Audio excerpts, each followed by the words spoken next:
교수님 강연 부탁드립니다.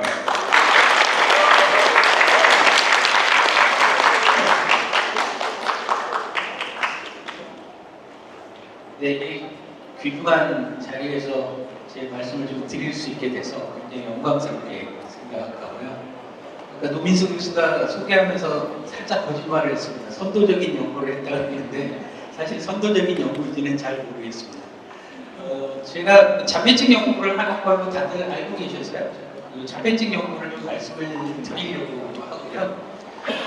큰일 났습니다. 이게 제가 오늘 전임 회장님 분들이 이렇게 많이 오실지 모르고 좀 이상한 소리를 많이 써놨거든요. 그리고 두 번째 이제 더 큰일 난 게 우리 지도 교수님 말씀을 좀 드리려고 슬라이드를 만들어 왔는데 오늘 오실지 몰랐는데 아까 오후에 오셨더라고요. 부끄러운데 뭐 그래도 어떻게 하겠습니까? 저질러진 일인데 그냥 말씀드리도록 하겠습니다. 그 학술 본상이라고 연락을 주셨어요. 그리고 이상인데 처음 시작을 뭘로 해야 되지? 저는 처음 슬라이드 만들 때 슬라이드 시작에 고민을 굉장히 많이 합니다. 한 열흘쯤 고민합니다. 이번에 본상이라고 그래가지고 뭐라고 할까? 이게 네 근본은 뭐냐? 이렇게 얘기를 하시는 것 같아서 제 연구했거든요. 첫 번째가 아버지 어머니신 것 같아가지고 아버지 어머니 사진입니다. 8년 전에 제가 같이 찍어드린 사진이고요. 어머니 돌아가셨어요. 9년 전에 돌아가셨는데 제 근본은 아버지이시죠. 결혼 사진이 없으셨어요. 없으셔가지고 금혼식 날 찍은 사진입니다. 굉장히 좋아하는 사진이고요. 아버지는 항암 치료를 지금 받고 계시는데 2주에 한 번씩 병원에 오십니다. 그래서 항암제를 맞으시는데 매일 아침 이제 저랑 병원에서 1시간 정도, 2시간 정도 얘기를 해요. 굉장히 소중한 시간입니다, 저한테. 좋은 얘기를 많이 해주시는데 제 공부하고 관련돼서 아버지가 해주신 말씀 중에 하나입니다. 너가 제사를 이제 큰아들이니까 나중에 지내야 되면 뭘 좀 써, 이제 지방을 써야 되잖아요. 지방에 이제 남자는 형고, 그래서 학생 부분, 신공, 시미 이렇게 쓰잖아요. 그거의 학생이 뭔 줄 아니? 이러시는 거예요. 학생 이겁니다. 학생. 여기 뒤에 학생분들 많이 앉아 계시잖아요. 그 학생 부분이라고 쓰는 이유가 뭐냐? 벼슬 안 했다. 벼슬은 안 했지만 남들한테 부끄럽지 않게 살아생전에 그냥 꾸준하게 내가 공부를 해봤다. 배움을 게을리하지 않았으면 그냥 괜찮은 삶이다라는 뜻이라고 말씀을 해주시더라고요. 제가 평생 공부하는 직업을 갖게 돼서 지금까지 왔습니다.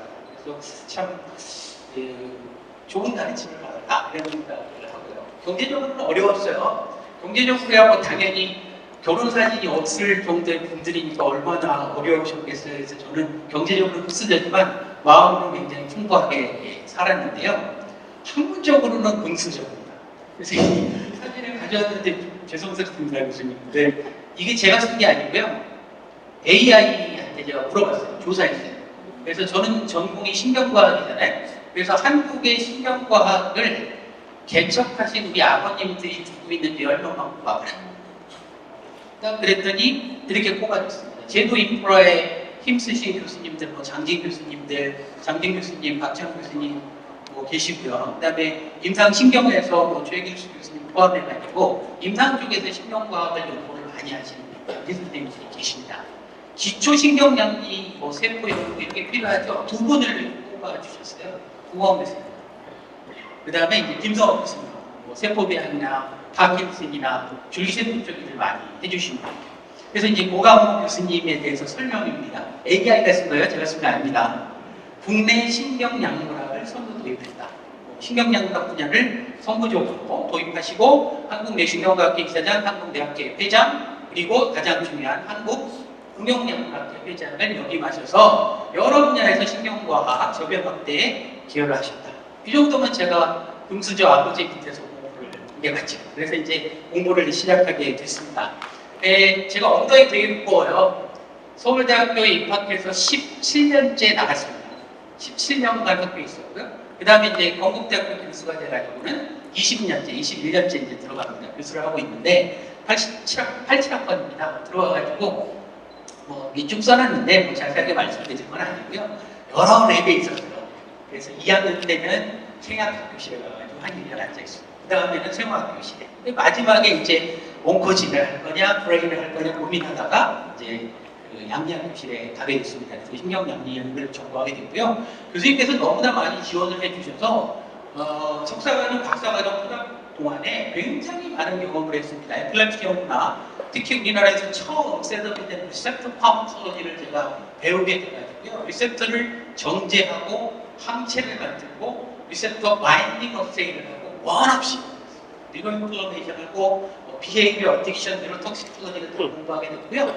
제가 기억에 남는 게 대학원생 때인데요. 박사과정 아마 2학년 때쯤인 것 같습니다. 그때 우리나라에 소위 말하는 빅데이터 어널리시스라는 게 처음 나와가지고요. 인비트로젠이라는 회사가 썸머스쿨을 만들었어요. 그래서 대전으로 내려와가지고 그래서 한 일주일간 공부를 시켜주겠다. 그랬는데 공짜는 아니고 70만 원을 내라. 이렇게 그 이벤트가 있었거든요. 교수님한테 말씀드렸어요. 공부 가서 공부를 좀 해보고 싶다. 뭐 빅데이터 어널리시스하고 상관없는 랩이거든요. 리셉터 파머콜로지하고 뭐 이러는 랩인데 두말도 없이 흔쾌하게 갔다 와라 이렇게 말씀 주셔가지고요. 그 돈 가지고 가서 재밌게 놀고 맛있게 먹고 서티피케이트 받아왔습니다. 그래서 안 버리고 제가 아직까지 가지고 있어요. 그래서 저도 그걸 따라서 저희 학생들이 많이 있는데 공부하겠다 그러면 항상 밀어주려고 그렇게 생활을 하면서 하고 있습니다. 미국 가가지고 여러 개 하다가 마침내 자폐를 만나게 됐습니다.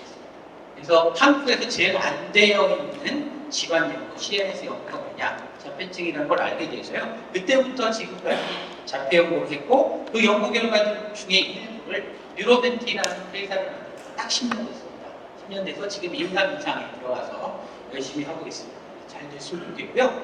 연구를 하다 보니까 사실 이런 의미에 대해서는 생각을 안 하시는 경우가 많은데요. 자꾸 의미가 뭔지를 좀 따져보자라는 생각을 많이 하게 되더라고요. 아마 여기 계시는 교수님들도 질환 연구, 질병 연구를 하고 있다고 생각을 하시는 선생님들이 많을 거예요. 근데 적어도 CNS의 질환은 아닙니다. 질병도 아닙니다. 그래서 질병이라고 우리가 얘기하는데 우리가 우울증이나 불안증이나 자폐증이 질환이 아닙니다. 질병도 아니고요. 애매하죠. 그래서 이제 장애라는 말을 씁니다. 저희도 오티즘 스펙트럼 디스오더라는 말을 쓰거든요. 근데 그 장애라는 말이 사회적인 의미와 생물학적인 의미가 섞여서 쓰입니다. 디서빌리티를 자꾸 쓰시거든요, 일반인들은. 그래서 우리는 차별받고 있는 장애인이니까 우리를 도와줘라. 이렇게 얘기를 하시면 디스오더 차원에서의 생물학적인 의미가 줄어들죠. 그런 의미가 있습니다. 그래서 꼭 그런 거를 좀 알아주셨으면 좋겠다라는 의미에서 말씀을 드리고요. 그래서 연구를 하려면 결국 저희는 의사는 아니니까 환자를 못 보니까 동물을 봐야 되지 않습니까? 그래서 제가 평생 했던 일에서 제일 중요한 게 뭐냐? 동물 모델. CNS를 연구를 하려면 어떤 동물을 모델을 만들어서 어떻게 연구를 해야 되느냐? 이거를 이제 해왔다 말씀을 드릴 수 있겠는데요. 동물 모델의 종류입니다. 뭐 화학물질을 찌른다거나 손상을 주거나 낙하웃을 만들거나 오버익스프레션 시키면 되는 거죠. 이런 종류들이 있고요. 그런 여러 가지의 동물 모델에서 어떤 게 중요하냐는 기준점이 한 4가지 정도 세계적으로 인정받고 있는 기준점이 있습니다. 뭐 복잡하게 말씀드릴 거 없고요. 한마디로만 딱 말씀드리면 뭐냐? 사람하고 같아야 된다. 사람에서 안 일어나는 현상을 가지고 내 동물 모델에서 어떤 재미있는 바이올로지컬한 피노미나니 관찰이 됐으니까 난 그걸 연구를 해가지고 한 10점짜리 논문을 내겠다. 안 하셨으면 좋겠네요. 우리가 쥐를 연구하는 건 아니잖아요. 사람을 연구하는 거지 않습니까? 그래서 그런 걸 항상 염두에 두시면서 연구를 하셨으면 좋겠다. 저도 그렇게 하려고 노력을 하고 있습니다. 그래서 이제 휴먼 비헤이비어를 동물을 가지고 우리가 흉내를 낼 수 있을 것이냐. 참 네거티브하다라는 의견도 많아요. 포지티브한 의견도 많고요. 그렇지만 이게 좀 어려우니까 자꾸 휴먼 오가노미들을 써가지고 동물 시험을 대체하자 뭐 이런 말씀들이 나오는 거죠. 근데 동물 모델 안 쓰고 연구하면 연구가 되겠습니까? 안 되죠. 자, 아직까지는 해야 될 것 같고요. 심지어 어떤 분은 이런 말도 씁니다. 왜 쥐를 가지고 자폐증 연구를 하는 것은 실패할 수밖에 없는가? 이런 논문도 쓰고 그러세요. 하지만 저는 그렇지는 않다고 생각합니다. 어쨌든 그래서 뭐 고인물 쓰면 좋죠. 그래서 저도 쥐만 쓰는 게 아니라 쥐도 쓰고 그 다음에 미니피그 돼지도 쓰고요. 저희 마무셋이라는 원숭이가 있습니다. 자기 이 소금보다 조금 큰 원숭이인데요. 한 700g에서 1kg 정도 큰 멘트만 해요. 근데 저 쥐가 사회성이 저 원숭이가 사회성이 굉장히 좋아요. 그래서 저걸 가지고 이제 자폐증 연구를 합니다. 지금 저도 이제 같이 연구를 하고 있고요. 그래서 모델이 많습니다. 지네틱 모델, 리전 모델 많죠. 엔바이러먼탈 모델 많은데 이런 모델들이 어떤 현상을 벌어지느냐 이게 하나의 장표로 나타냈는데요. 모델이 자폐증 모델이 중요한 모델만 썼습니다. 한 대충 보시기에도 한 20개 넘어 보이시죠? 여기 있는 게 이제 다 모델들이거든요. 그래서 이 자폐증의 현상 중에 제일 중요한 게 뭐냐면 커뮤니케이션이 안 되는 거예요. 사회적인 소통이 안 되고요. 말을 못 해요. 소리를 못 내고 그 다음에 똑같은 행동을 반복합니다. 그래서 크게 이제 세 가지로 나눌 수 있는데 그 세 가지를 SCR이라고 해갖고 실험을 한 거예요. 빨간 거는 오케이, 사람이랑 똑같아. 노란 거는 사람이랑 달라. 하얀 거는 아직 못해. 한눈에 보시기에도 여러 모델이 사람의 현상을, 심토음을 정확하게 대변하지 않지. 노란색이 많잖아요. 빨간색이 쭉 나와야 되는데 그만큼 내가 쓰고 있는 모델이 반드시 좋다고 생각하지 마시라는 거예요. 이게 어려운 질환일수록 더 그래요. 그래서 치료가 어려운 난치성 질환일수록 여러 가지 모델을 한꺼번에 쓰시는 게 실패할 확률이 적다. 이렇게 한번 말씀을 드리겠습니다. 제가 쓰고 있는 모델이 유전 모델을 포함해서 굉장히 많은데요. 발프로에스티드 모델이라는 거를 제가 초창기에 만든 그룹의 하나입니다. 외국 사람들도 했고 저도 했고. 근데 저희가 한 거는 발프로에스티드가 여러 가지 메커니즘에 의해서 오티즘이나 기형을 일으킨다 이런 것들을 이제 연구를 하는데 언제 발포릭 애시드를 돌고래 인젝션을 해야 그래야 피노타입이 잘 나오냐는 논문을 냈습니다. 선생님 고광 교수님이랑 같이 이제 냈고요. 그 논문이 자폐 모델로서 세계 1% 최상위 인용 논문입니다. 한 280번 정도 사이테이션이 됐거든요. 뉴로사이언스 분야에서는 그 정도면 세계 1%입니다.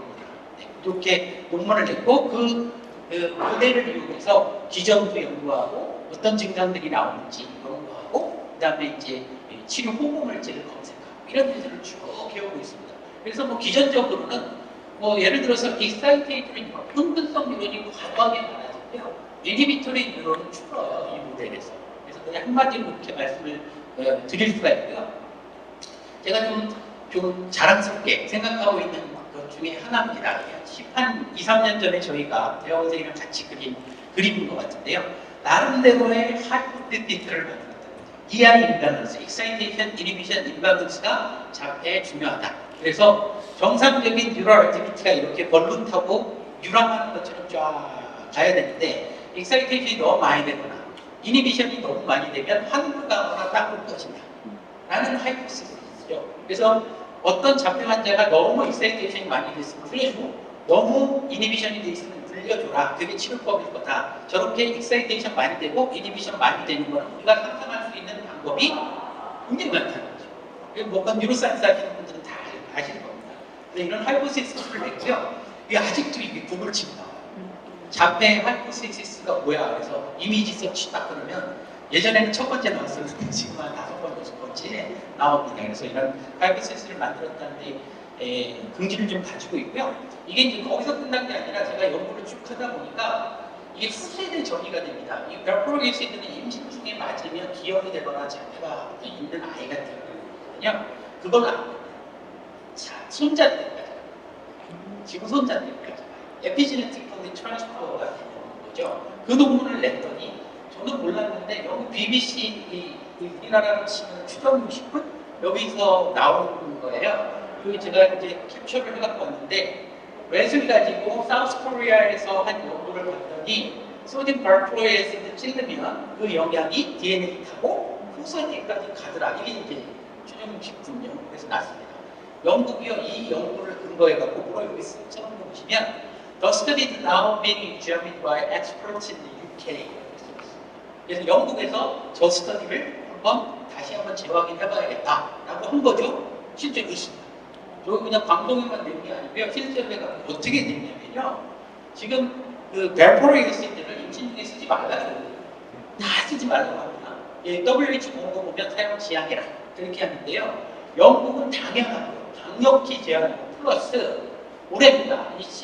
이제 작년인데 24년 9월 남자도 피입니다. 남자도 이 알프로릭 애시드를 먹고 임신하면 정자의 알프로릭 애시드에 의한 DNA 영향이 들어갈 수 있으니까 아이를 낳을 것을 고려하고 있는 남자는 하지 말아라. 그래서 제가 이거 되게 자랑스럽게 생각하는 이유가요. 제가 남녀 평등주의자. 집에서도 그래서 싸우지 않고 평생 동안 잘 살고 있습니다. 이게 엄마들만 잡거든요. 그러니까 임신 중에 뭐 문제 생긴다 그러면 엄마가 약자를 먹어서 그래, 몸을 조심하지 이런 얘기 많이 하는데 그러지 말라는 거죠. 남자도 분명히 똑같은 얘기가 술 얘기합니다. 우리가 임신 중에 술 먹으면 아이 발달장애 생긴다고 말씀드리거든요. 저의 논문 중에 하나는 수컷한테 술 먹이고 멀쩡한 암컷이랑 메이팅해서 새끼를 갖더니 아이가 거기가 나빠지다. 이런 논문이 있어요, 진짜로. 네, 그래서 적어도 생식발생 없앤에 대해서는 트렌드가 바뀌는 거죠. 남녀가 동등하다, 위험인자를 다 가지고 있다. 이런 일들을 좀 했습니다. 치료제 개발 얘기 조금 말씀드립니다. 그래서 치료제, 자폐증 치료제를 만들고 있는데요. 자폐 사회성 호르몬이 있습니다. 그래서 그 호르몬들 많이 주고는 일들을 좀 했고요. 예를 들면 옥시토신. 옥시토신은 암컷이 새끼한테 젖을 물릴 때 굉장히 중요해요. 자궁 수축시키고 젖을 물리는 호르몬입니다. 옥시토신 잘못되면요, 새끼가 태어나는데 젖을 안 먹여가지고 새끼가 말라 죽어요. 네, 그래서 사람한테도 대대적으로 해봤는데 결론은 임상 3상에서 실패입니다. 그러니까 쥐하고 사람하고는 좀 다를 수 있다는 또 다른 얘기가 있습니다. 그 밖에 신경전달 물질을 다 건드려봤어요. 세로토닌, 도파민, 글루타마이드 다 건드려봤는데 다 임상에서 이상 상태에서 다 실패입니다. 그래서 어렵고요. 오죽 간단하면 마약성 연구를 씁니다. 대만도 써보고요. 환각제, LSD, 실로사이린, 시포신 이런 거 써가지고 MDMA 이런 거 써가지고 치료를 해보려고 하는데 마약을 아이들이 먹어야 되는 약에다 쓴다는 것은 저는 반대입니다. 그래서 안 될 것 같고요. 대신 저걸로 힌트가 많이 나왔어요. 그래서 자폐의 사회성 결여에는 굉장히 많은 수용체들이 관여한다는 것을 알게 됐습니다. 그래서 세로토닌 혼자는 아니고 세로토닌 리셉터 16개 중에 한 5개, 도파민 리셉터 5개 중에 2개, 이런 것들이 아주 핵심적인 역할을 한다는 것들을 알게 되고요. 그런 것들이 공표가 없게 돼요. 이게 답을 모르면 저희가 옛날 어른들이 뭐 했는지를 좀 보면 답이 나오는 경우가 많거든요. 이게 마약표입니다. 마약이 한 7가지 종류로 우리가 구분할 수 있는데요. 모든 종류의 마약이 다 약이 됐습니다. 무슨 뭐 마취제부터 시작해서 진통제, 모든 종류의 마약은 곧 약이 되거든요. 그게 잘 쓰면 되는 거죠. 한 가지 약이 아닌 마약이 있습니다. 환각제. 환각제는 아직 약이 없죠. 그 환각제가 아까 말씀드린 사회성을 조절하는 수용체들을 잘 마약에서 쓰는 거죠. 그래서 외국에서는 지금 소위 말하는 사이키델릭 의약품, 그래서 환각제에 기반한 CNS 약을 개발하는 게 하나 유행처예요. 있어요. 그래서 저희도 여기에 올라가 있는 거죠. 우연히 연구를 했는데 이게 이제 전 세계적으로 유명해지는 상황이 돼서 저희도 좀 주목을 좀 하고 있습니다. 그래서 저희 약국이 뭐 복잡하게 말씀드린 건 없고 어쨌든 AI 빅데이터 돌려가지고 호르몬질을 찾아낸 거고요. 이 물질이 하는 파마콜로지컬 프로파일이 아까 말씀드렸던 세로토닌직 수용체, 도파민직 수용체를 동시에 작용합니다. 동시에 작용하는 게 왜 중요하냐? 타겟이 4개거든요. 5개, 6개거든요. 한 가지 물질을 가지고 아주 셀렉티브하게 하나만 잡으면 25%의 치료효과가 있겠죠. 나머지 75%의 환자는 전혀 효과가 없을 겁니다. 임상시험 들어가면 100% 실패하게 돼 있는 거죠. 저희 거는 한 개의 싱글 몰레큘이 4개의 타겟, 5개의 타겟을 동시에 가져요. 그렇기 때문에 임상시험에서 성공할 확률이 높다고 저희가 봅니다. 그래서 지금 임상시험 이상 진행 중이고요. 내년 3월에 아마 탑라인 리저트가 나올 것 같습니다. 그러면 이제 제가 운명이 이제 바뀌겠죠. 4월부터는 제가 이제 굉장히 이제 바깥으로 많이 나가야 될지 아니면 조용히 그래서 수리라디오 사주시게 될지 결정이 될 것 같습니다. 자, 그래서 몇 분 정도 저희가 공부하면서 중요하게 느꼈던 거 좀 말씀드리고 마무리 지을게요. 제가 자폐한테 뭘 했다고 생각합니다. 그런 말씀을 많이 드리는데요. 자폐를 연구하면서 제가 살아가는 데 굉장히 큰 도움을 많이 해주세요. 환자들이 많이 있고 자폐라는 현상이 많이 있고 그런 그래프들이 재밌는 그래프들이 있습니다. 이 뭐 익스포넨셜 그래프 잘 알고 계시는 거잖아요. 이퀄까지 기울은 3학년 때 우리 실습하면 이런 거 밝혀주고 여기 그리진 않았지만 얘가 플래터로 잘 자라다가 갑자기 확 클라이언트 있으면 다 죽어버리잖아요. 그래서 이거 그래프에서 제가 뭐를 말씀을 드리냐면 레그 페이즈, 내가 지금 레그 페이즈인지 익스포넨셜 페이즈인지 스테이셔너리 페이즈인지 모른다는 거예요. 주로 이거는 학생들한테 말씀하셨어요. 너 지금 여기 있어. 레그 페이즈. 너 조금만 더 와. 이렇게 꼬실 때 쓰시는 이런 저는 항상 그런 생각 갖고 얘기하고 있고요. 그다음에 이제 스펙트럼. 이 자폐는 자폐 스펙트럼 장애 이렇게 얘기하거든요. 스펙트럼이 붙은 첫 번째 질환입니다. 그래서 이제 요새는 조현병도 스펙트럼을 쓰고 그러거든요. 하얀 빛이 들어와가지고 빨간색하는 뭐 이렇게 수천 가지의 색깔로 갈리는 거죠. 그래서 관련된 그래프로 제가 좋아하는 게 이렇게 노멀 디스트리뷰션 커브, 정규분포 커브를 좋아합니다. 그래서 고등학교 1학년 때가 배우시잖아요. 정답에서 평균 쳐서 분산, 1분산, 2분산, 3분산으로 가는 게 몇 퍼센트나 되나 1분산이 68%, 한 70% 정도는 플러스 마이너스 1 시그마 안에 들어가는 거고요.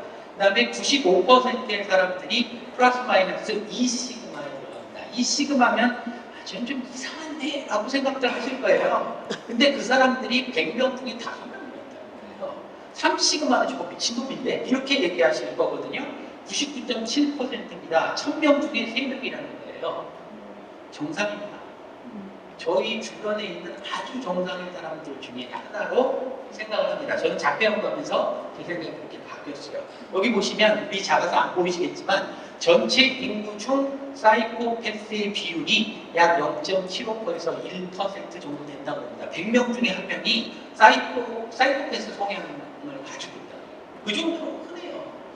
그 사람들을 우리가 우리 동료, 우리 친구의 한 명으로 끌고 안고가지 못한다면 사람이라고 할 수 있나? 인류라고 할 수 있나? 이런 생각을 저는 가지고 있어요. 더욱이 기업 경영진에서는 4% 정도로 더 사이코패스 비율이 높다고 합니다. 조동배 교수님 저 뒤에 서 계시는데요. 끝나고 저랑 잠깐 얘기를, 저도 기업을 하고 우리도 기업을 하시니까 저희가 4%에 들어가는지 안 들어가는지 한번 얘기를 해보면 좋을 것 같습니다. 자, 그래서 제가 이제 뉴로멘티를 창립해서 AS까지 왔고요. 지금은 사실은 그래서 지금 말씀드린 이유 때문에 다른 연구들을 좀 합니다. 너와 나가 왜 다른지 생물학적 기전을 보는 거, 신경과학과 인문학과 철학을 좀 연결하는 일들을 하고 있고요. 그래서 예를 들면 개인별 우울증들이 왜 다른지, 왜 어떤 사람은 마약을 먹었는데 중독이 안 되고 어떤 사람만 마약이 중독이 되는지, 의존성이 생기는지 이런 연구들을 합니다. 자폐 진상의 사회 상호작용, 내 친구로서 계속 얘기해주고 보듬어주면 치료 효과가 있을 것인지 이런 연구들을 동물 가지고 하고 있죠. 그래서 사회성이 사실은 동물 행동에 여러 가지 영향을 미치고요. 리스트레인 스트레스보다 사람 쥐를 꼼짝 못하게 해놓으면요 스트레스 엄청 받겠죠. 그래서 기억력이 쭉 떨어져요. 기억을 못해요. 그 친구들한테 소셜 스티뮬러스를 줍니다. 친구를 옆에다 놔둬요.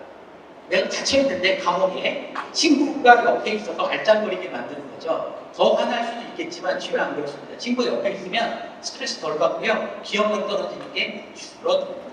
그래서 저는 이걸 가지고 이 자폐 아이들한테 이 사회교육을 더 많이 시켜야 된다라는 동물 생물학적인 근거로 이렇게 말씀을 드리고 있고요. 실제로 그렇습니다. 이 자폐쥐를 만들어가지고 그냥 내비두면 이렇게 사회성이 안 좋거든요. 사회성이 안 좋은데 그 쥐한테 친구를 많이 주면요 자폐쥐 그냥 레벨을 들면 계속 이게 늙을 때까지 계속 이렇게 사회성이 결여되어 있는데 친구 쥐랑 같이 생활하게 해주면 좋아집니다. 그래서 사회적인 굉장히 이슈가 되고 있는 게 특수학교를 만들 거냐 말 거냐. 우리 동네에 특수학교가 안 돼 이런 얘기를 많이 하시잖아요. 뭐 제가 부모라면은 뭐 또 입장이 달라질 수는 있겠지만 좀 한번 생각해 볼 만한 그런 이슈가 되겠습니다. 자, 그래서 What makes a human human? 사람을 사람답게 만드는 게 뭐냐? 그래서 뭐 진화가 되어 왔고요. 사람이 다양한 사람들이 있죠. 저는 커뮤니케이션이라고 생각합니다. 이게 이제 올 겨울에 나올 제 책인데요. 장미 꽃순도치 그리고 우리 안에 가시라는 책입니다. 그래서 식물의 가시, 동물의 가시 그리고 우리 안에 있는 가시, 말로 우리가 가시를 돋친 말을 많이 하잖아요. 그런 것들이 이제 한 서너 번째 지금 나오는 그런 책인데 이런 걸 만들어서 하고 있고요. 그래서 사람을 사람답게 만드는 것은 소셜 커뮤니케이션입니다. 서로 소통하고 얘기하고 이해해주고 보듬어주려고 하는 것들이 진정한 사람으로서 태어난 그런 의미가 아니겠느냐. 만인에 의한 만인의 투쟁 이런 옛날 얘기를 이제 하지 말았으면 좋겠다라는 생각을 가지고 있습니다. 오늘 나온 뉴스입니다. 납중독이 네안데르탈인의 멸종을 불렀다. 납중독이 호모사피엔스에는 괜찮은데 네안데르탈인한테는 언어를 발달을 관장하는 유전자 발현을 얻지 않대요. 그래서 아마 망한 거 아니냐 이런 얘기들이 나오고 있습니다. 자, 그래서 뭐 저희 도움을 많이 받았고요. 교수님 아마 저희 경연팀 지원에서 찍은 사진인 것 같습니다. 저희 여러 교수님들 계시고 마지막 그 세트의 학생들입니다. 이 친구들이랑 같이 일을 시작했고 그중 몇 명은 박사과정을 저한테 왔어요. 그래서 이 친구들이랑 열심히 일을 했고 그래서 뭐 제가 이제 여러 교수님들 외국학자들이랑 같이 일을 하게 됐고 20년 불국대학교에 있으면서 저희 교수입니다. 5분의 교수님들을 같이 재밌게 어울려서 이렇게 일을 하고 있는 그런 상태가 됐습니다. 뭐 그러면서 뭐 놀러도 가고요. 뭐 스위치해가지고 초점이 그랬죠. 학생들하고 같이 하기도 하고요. 뭐 등산도 갔습니다. 등산도 가고 이런 일을 했습니다. 외국학자들이랑 같이 일도 하고 그다음에 뭐 같이 세미나도 하고 심포지움도 하고 이런 일들을 재밌게 한 거죠. 노벨상 수상자신데요. 저희 교실에 한 5년 정도 오셔가지고 같이 1년에 계속 계시거든요. 열흘 정도 계시면서 같이 일을 하는 기회도 있었고요. 이거 자폐증의 날이 4월 2일입니다. 그래서 파란 점을 끼고 저희가 찍은 사진. 저희 회사 직원들이 이렇게 자신감이 넘치니까 그래서 같이 패션 모델처럼 찍고 뭐 이렇게 해왔고요. 하다 보니까 제일 기쁜 게 결혼을 하네요. 랩에서. 그래서 이렇게 사진 이렇게 찍을 때부터 알아봤어요. 결혼을 하네요. 제가 주례도 한번 심지어 멋진 결혼식 사진도 찍었습니다. 그래서 제일 중요한 게 사람입니다. 사람. 그래서 저희 랩에 지금 같이 지나왔던 친구들 사진이고요. 저는 이렇게 행복했던 것 같아요. 제가 이제 학생이라고 말씀을 드렸는데 지금도 학생입니다. 이 학생들한테 제가 배우고 있죠. 제가 가르치는 게 아니라 이 학생들의 태도, 생활, 그 다음에 아이디어 여러 가지 측면에서 배울 게 굉장히 많습니다. 그래서 지금 제가 이제 60좀 안 됐는데요. 앞으로도 한 10년 정도만 더 많이 배워가면서 인간의 의미를 또 생각하는 연구를 해보고 싶습니다. 감사합니다. 네. 혹시 질문이 없이 질문을 하지 않고요. 오늘 저기 총회 끝나고 만찬 때 질문 있으시면 부탁드립니다. 예, 감사합니다, 교수님. 그리고 꽃다발 준비한 가족이나 학생분들 같이 사진 한 번 찍을 수 있도록 일단 총회 때 본사 많으실 때 사진 찍기 어렵거든요. 그래서 꽃다발 좀 전달해 주시고요. 그리고 총회 준비하는 시간에 럭키 드로우를 하도록 하겠습니다.